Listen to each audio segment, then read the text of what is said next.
בזק בינלאומי ווואלה מציגות טקס פרסי האינטרנט 2008 עם שיילי שינדלר. שלום לכם וברוכים הבאים לטקס פרסי האינטרנט הראשון בישראל.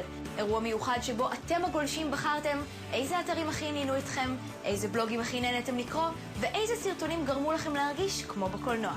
כי האינטרנט זה אתם. איתנו אי שם במרחב הווירטואלי נמצא האיש שלנו למשימות מיוחדות. הלו הוא שחר גולדפינגר. שלום שחר. שלום שיילי.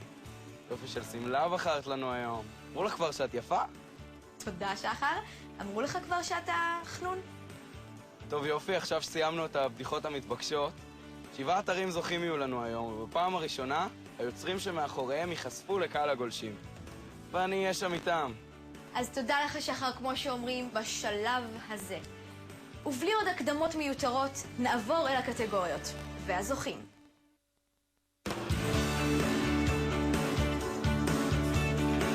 לפעמים אנחנו מקבלים אותם למייל עם הכותרת מדהים.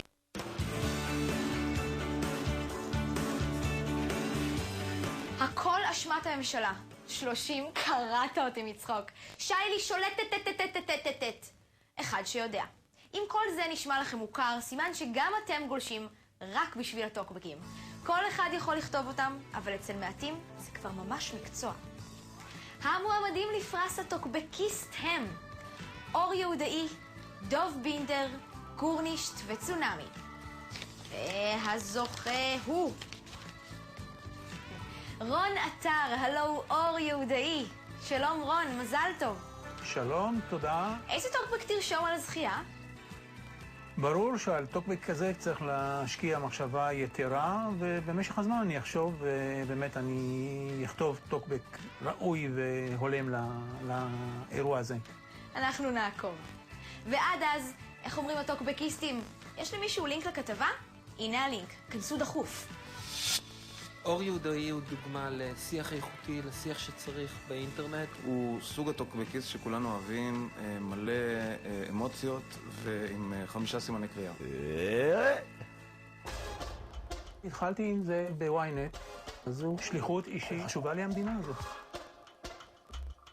אתה מחפש את הטוקבק או הטוקבק מוצא אותך, איך זה עובד בדיוק? אני בדרך כלל נכנס לאתר חדשות, כתבה שמעניינת אותי, שאני מעוניין להגיב עליה. מיד אני פותח את מדור התגובות ומגיב. אני קורא כתבה בוואלה על עימותים בין מתנחלים לפלסטינים בחברון.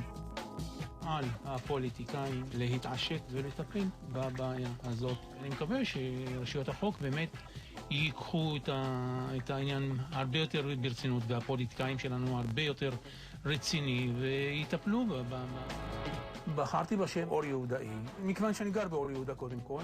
אור יהודה היא פריפריה, ויש אנשים נפלאים שגרים פה, אנשים משכילים, אנשים שמשרתים את המדינה בצורה יוצאת מהכלל. אני חושב את עצמי כאיש רודף צדק.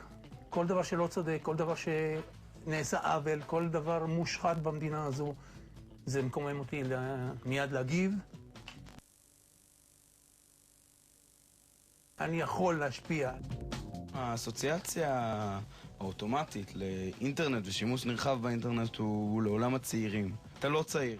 אני אדם מטבעי סקרן, אוהב ללמוד כל דבר, וככל שגיליתי את האינטרנט ואת האינפורמציה שאפשר לדלות ממנו, זה משך אותי ללמוד עוד ועוד. שמעת אבא, יש לך קורס באור יהודה במחשבים.